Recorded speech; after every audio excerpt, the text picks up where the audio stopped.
I'm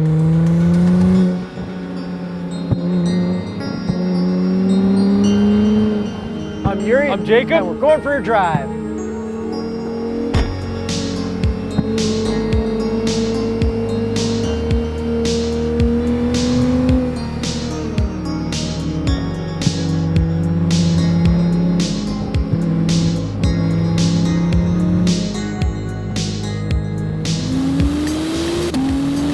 ...2018 Acura NSX. Finally an Acura supercar. Finally a hybrid supercar. Is this the beginning of the new generation of supercars? It definitely is. Is it good or bad? It is good. It is not the best. Okay, I think that's fair. We are driving this on the road now, but we have actually already driven this on the track. That was actually the first place we drove it, so it was a little overwhelming. Yeah, we didn't have that much time with it, but we're going to show you some cool footage because we really wanted to get some really cool drone shots. Yeah. I am at Mossport driving the DDT course, which is the driver development course. It is quite a big car, but it doesn't really feel like it. It does sound pretty good inside, but it doesn't sound like supercar. It sounds kind of like a V6. You can't really hear anything else. I wish I heard a little bit more turbo spool. The driving position is good. Even for myself, at 6'1.5" with a helmet, I didn't think I would fit, but I do. But it is quite tight. So they actually have numbers out on the track to tell you what gear to be in, but I'm not looking down because it's too scary. I think I'm in second. Oh, my bad. Overall, I think this makes you a better driver if you're a bad driver. This can hide a lot of mistakes. And I will hammer down, and I think we are pitting now. And now that we're back in the car, cliche corner handling. Sport hybrid super handling? That's what it stands for, SHSH, or as I like to call it, shusha. This car rotates very weirdly. Yes, It like very different. It like pivots you around the turn. Yeah, it kind of has that sense of the RDX super handling. Like, I kind of get it. I get the link. I've got a lot of computers doing a lot of things to make you a lot faster. Exactly. So let's talk about the track and what happened there. Yuri had to learn the track. I wasn't there too many times anyways, and we didn't have that much time with the car. But what we noticed is that it's very fast. Yeah, I did get that feeling of brain shaking under some acceleration. Yeah, and you still get that on the road. Like, you send it and your brain just like, all right, my fluid's kind of moving. It feels really cool. So what happens when you put the pedal to the floor? You're gone. Yeah, when you're in the right gear. But if you're just in drive and you floor it, it does take an instant for it to downshift, but then it like moves. Yeah, it's really fast if it's in the right gear. Okay, if it's really fast, how much horsepower and torque? 573 horsepower and 476 pound-feet of torque. And that's including the electric motors and the gasoline engine. Yes, so we have a twin-turbo V6, 3.5 liter in the back behind us because this is a mid-engine car. And then we also have an electric motor in the back, and then we have 2 electric motors in the front powering the front wheels. So this is all-wheel drive. So we don't have any room for storage in the front, No, we don't. but we do have some room for storage behind the engine. Yeah, we do, and it's actually a decent amount of room. I got all my film gear in there, but I guess every journalist says that about every car they review. Yeah, pretty much. So how should we compare this to the old NSX? We shouldn't because we've never driven it. Good answer. But we should compare it to other supercars that we've driven. Should we start with the Supercar Checklist? Yeah, okay. The most important question, is it fast? Yes. Really fast. Like, really fast. Does it sound good?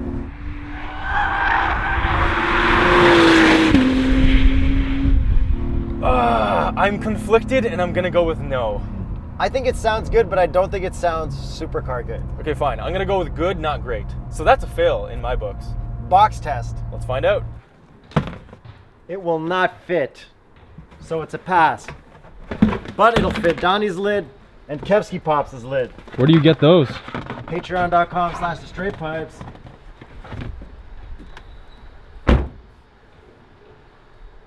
Small cup of coffee. It does pass, and it actually has removable cup holders. Gimmick, pass, fail. That's, yeah, okay, gimmick pass fail. Visor test. Let's find out. 3, 2, 1, nothing. They That's only a come down. supercar pass. Supercar pass. Perfect, accurate. Wow. Do you look cool getting in or out?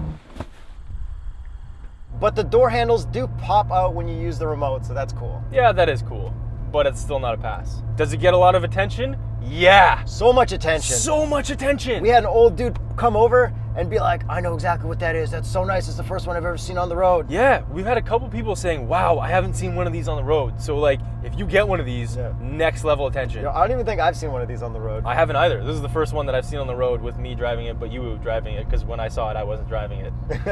And carbon fiber. Yeah, lots of carbon fiber. Carbon fiber roof. That's optional. And a little bit of carbon fiber body kit on the outside as well. Supercar pass. Yeah. I've got one more thing to add to the supercar checklist, I think. What's that? Does it have a gimmicky steering wheel?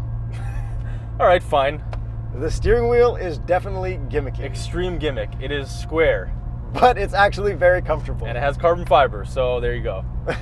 Pass. So overall, supercar pass or fail? I think it's 100% supercar pass. Yeah, this thing is mind-blowingly fast. So I guess before I let you drive and talk about handling, can we talk about the looks a little bit? I would love to. Does it look awesome? It does, but it is so subdued compared to today's modern supercars. I think whenever anyone puts a body kit on this, it looks so much better. Oh yeah, but not many people have and not many people will. But the concepts online and like whatever people have done online looks great. But assess this for what it is, Yuri. I think it looks really good. It has the chrome strip on the front that the 2019 has removed. Yes, the 2019 is now painted, just like body color. The stance and everything, how wide it is, the dimensions, it looks very, very supercar. Unreal. I know you pointed out the wheels because I really like them as well. Okay, I love how the wheels look when you go really slow. What about really fast? Real fast, it just blends into like nice shape, but like going slow, it looks extra cool. Directional. The NSX does have buttresses. Yes, it does. They're pretty minimal, but when you do notice them, it looks extra good. Yeah, and you got the intercoolers on the sides, which Yes. look amazing. I like that. The headlights and stuff are pretty all right.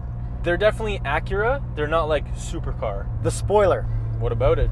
This has the optional carbon fiber spoiler. It does? I think it looks way better than the regular spoiler, but the regular spoiler looks all right as well. Yeah, It's but like a tiny lip. but it's also subtle. Yeah. There's no massive spoiler. But this is like an everyday driving supercar, right? It is, I think I will proclaim this as the best everyday supercar. We'll talk about that more later, but for what it is, the looks match. Yes, the looks definitely match the subtlety of the overall car, for sure. How about the paint? The paint is great. You know what it's called? Curva red. You know, if I put my Polish spin on it, it's called Kurwa red. Are we allowed to say that? I don't know. We'll see what the YouTube filter does. What do they call this in Poland? What's the spec sheet say? I don't know. Okay, and then let's talk about taillights. Lobster claw. Taillights look great, not amazing. Styling-wise, they don't look anywhere near as cool as the old NSX. Yeah, But we're not allowed to talk about the old NSX. Styling we can, Yeah, not okay, driving fine. feel. All right, But they whatever. do look good. Yeah. And then I guess the last thing I want to talk about before I relate it to something else is the exhaust tips. Okay, fine. Quad exhaust? You know why? Why? They couldn't give it less because the Civic Type R has 3. But the Civic Type R exhaust looks manly and like cool. This looks kind of dinky. It does look kind of dinky and it is kind of hidden, but I think that's because overall they want this to be a hybrid supercar. They don't want this to be a supercar first. Yeah. You know what I mean? Like, they don't have the exhaust coming out the top. And the engine placement looks amazing with the rear glass. Okay, that is true. And you got cool carbon fiber around it. Yeah. It's really nice. And before I let you drive, I want to give a huge shout out to the people who made this car the coolest. Not Jay Leno, not Jerry Seinfeld, the guys at Grand Theft Auto, Oh my God. who took the prototype design, made it the Dinka Jester in Grand Theft Auto Online, which is what I bought, and then I bought the Dinka Jester with like the Sport Track kit. All right. The only weird thing about that was they didn't classify it as a supercar. They classified it as a sports car, and it was one of the fastest sports cars. But I think that kind of affected my view of it when it came out, you know? So you thought this was a sports car? I thought it was a really fast sports car, but it's actually a supercar. And I think the guys at Grand Theft Auto should have made this a supercar. There you go. That's my Grand Theft Auto rant. Now you can drive. Can I actually drive this car, not Yes. the Dinka Jester? The Dinka Jester's sick though. It is. Just do it. Oh, yes, launch control!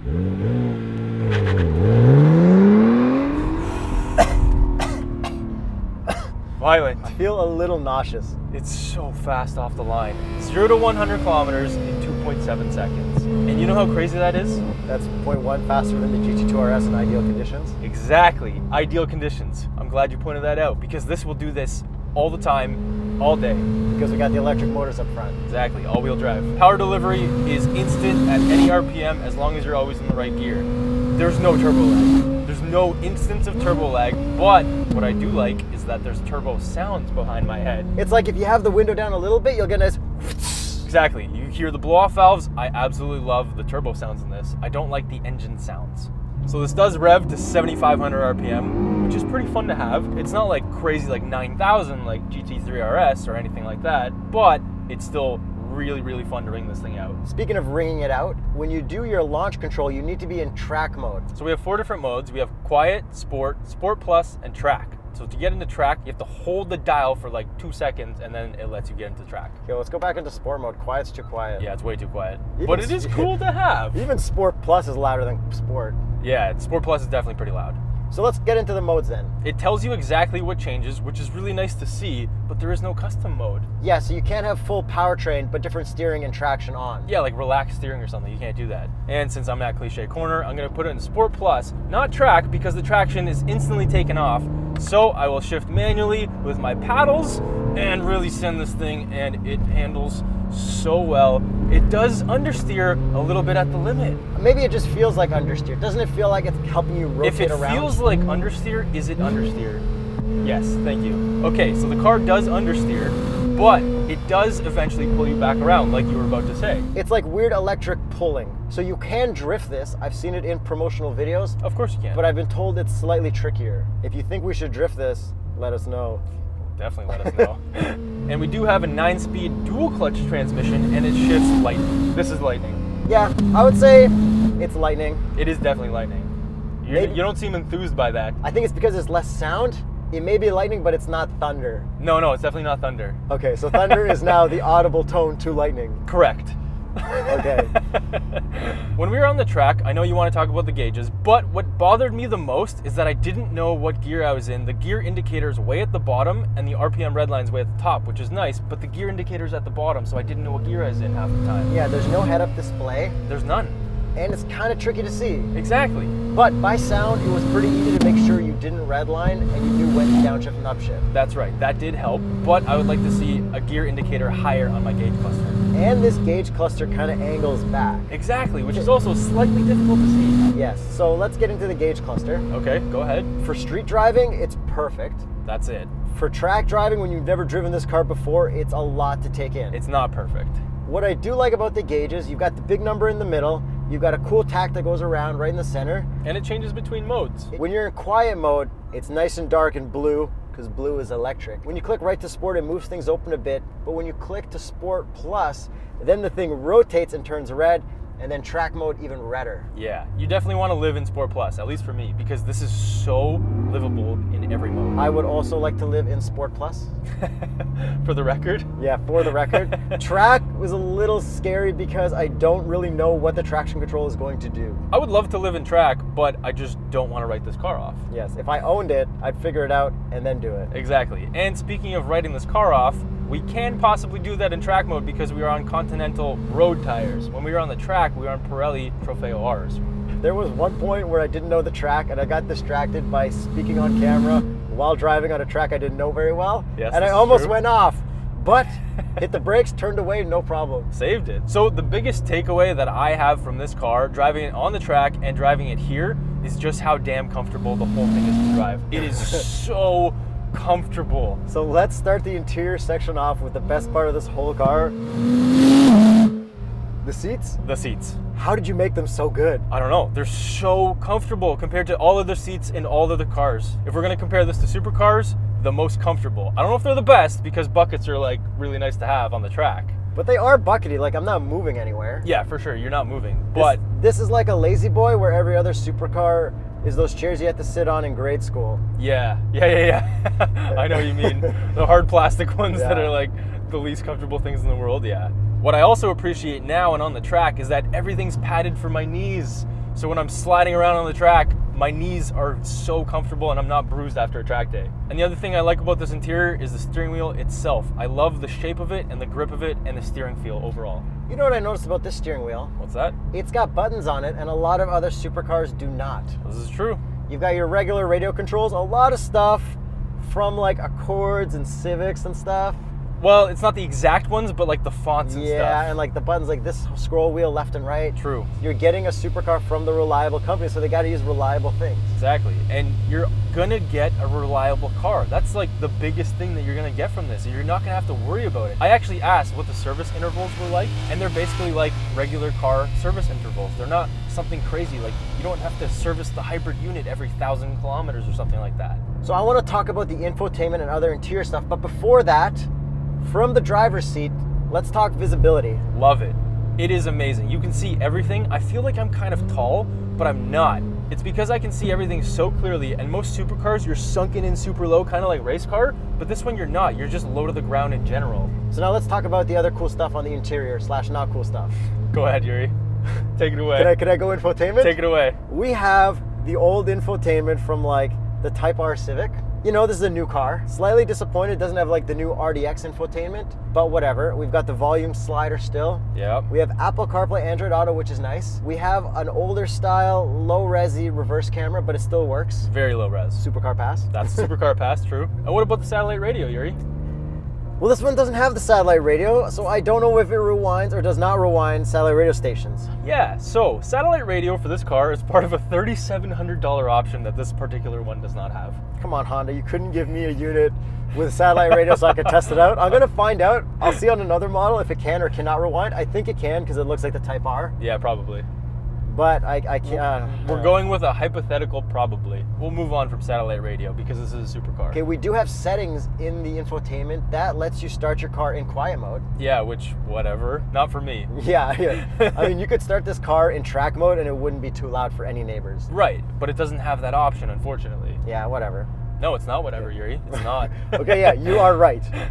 Other interior stuff. The materials, the layout, the way everything looks, it doesn't look too crazy, but it looks very nice. It feels very Acura. And it feels like maybe slightly under supercar. It does, because like these kind of plastic buttons, like toggle switches and stuff, that's what you expect in supercars. Yeah, and you know what else I expect in supercars? What's that? Tons of piano black where your hands go. There's no piano black where my hands go on the steering wheel, which is good, but there's some piano black on the doors, which is annoying. But I'm going to say whatever on this one too. The whole door handle section is piano black. The door handle is piano black. Like, come on, guys. Yo, supercar, someone else gonna clean it. Yeah, I guess. And one thing that we haven't really talked about, you can drive this in quiet mode, which is basically full electric mode and the engine up to 4,000 RPM. Yeah, it's cool, but it's like not cool as well. Yeah, like I would never use it because I'm not a considerate person, but I can see people using it. Yeah, it's like a cool gimmick, like to sneak up on people at a car show.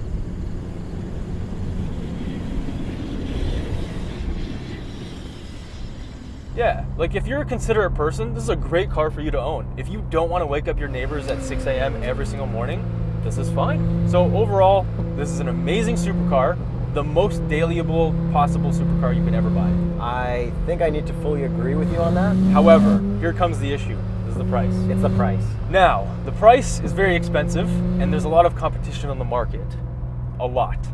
And the competition is very, very good.